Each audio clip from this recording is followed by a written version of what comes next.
عزیزم، درود و مهر. امیدوارم هر کجا این دنیا هستین حال دلتون عالی باشه. با اومدن فصل پاییز فقط این آش اصیل تبریزی خوشرنگ و خوشمزه میچسبه.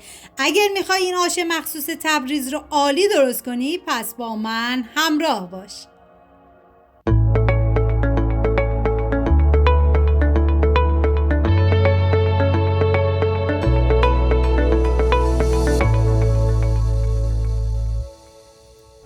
مواد لازم: برنج نیمدانه، سبزی، لوبیا چشم بلبلی، آبغوره، گوجه فرنگی، سیر، پیاز، نعنای خشک، رب گوجه فرنگی و ادویه هم شامل نمک، زردچوبه، فلفل قرمز و پودر گشنیز هستش. من اندازه های دقیق و نوع سبزی رو داخل دیسکریپشن براتون نوشتم.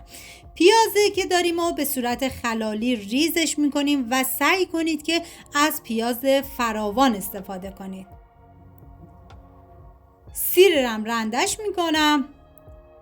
واقعا طعم این آش آبغوره بی‌نظیر بود و بهتون پیشنهاد میکنم که حتما درست کنید. مطمئنم شما مثل من عاشق طعمش میشید. و گوجه فرنگی رو به هر روشی که راحت هستید کاملا پورش کنید که من با رنده درشت این کار انجام دادم.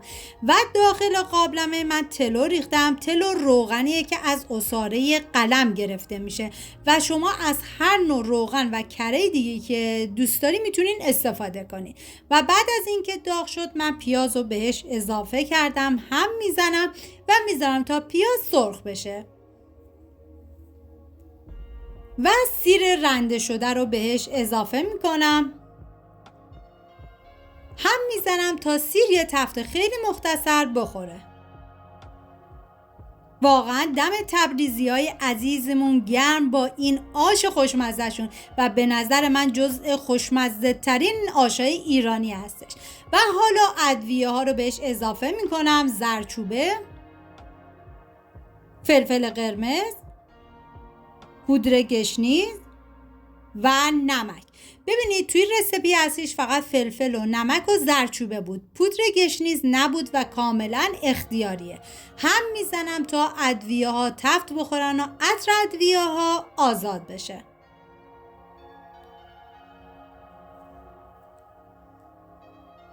رب گوجه فرنگی رو میریزم داخل قابلمه، هم میزنم و میذارم تا رب تفت بخوره، بوی خامیش گرفته بشه و رب رنگ خودشو باز کنه. ببینید زمانی هم که رب اضافه میکنی زیر حرارت باید همچنان کم باشه که ربتون نسوزه. و من اینجا دوباره هم میزنم تا کاملا جابجا بشن.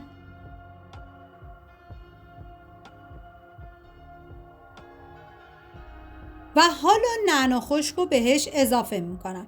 زمانی هم که نعنا رو اضافه کردم اول یه هم میزنم تا یه تفت خیلی مختصر بخوره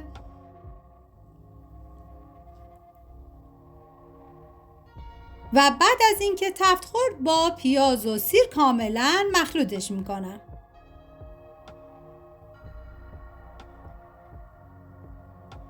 و حالا برنجی که از چند ساعت قبل خیسش کرده بودیم و میریزیم داخل قابلمه و همچنین لوبیا چشم بلبلی رو من از 3 ساعت قبل خیس کرده بودم و بعد از اون به موادم اضافه کردم، یه هم میزنم و حالا پوره گوجه فرنگی رو بهش اضافه میکنیم.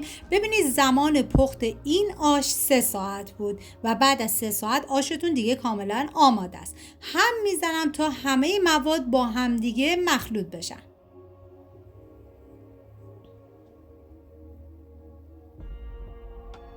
و آب رو بهش اضافه میکنم. ببینید مقدار آب رو همین اول بهش اضافه بکنید که مجبور نشید وسط کار دوباره آب اضافه کنید. اگر یک موقعی وسط کار مجبور شدید که آب اضافه کنید حتما از آب جوش استفاده کنید. و من اینجا از عصاره استفاده کردم که کاملا سلیقه‌ایه و هم میزنم تا با هم دیگه کاملا مخلوط بشن. و سر قابلمه رو میذارم تا برنج و لوبیا کاملا پخته بشه.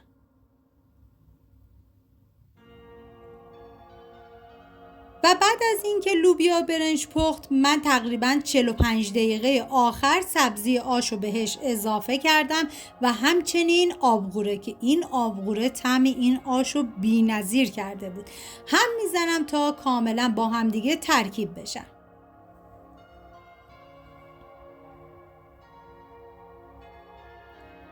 و دیگه سر قابلمه رو میذارم تا این آش خوشمزه من کاملا جا بیفته.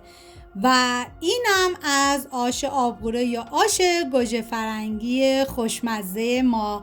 اگر ویدیو مورد پسندتون بود و تا این لحظه کانال رو سابسکرایب نکردید خوشحال میشم سابسکرایب کنید و اگر ویدیو رو دوست داشتید لطفاً ویدیو رو لایک کنید. لایک شما باعث میشه که این ویدیو در معرض دید افراد بیشتری قرار بگیره. از این طریق هم از من حمایت میکنید. مرسی از همراهی همیشگیتون. تا درودی دیگر، بدرود.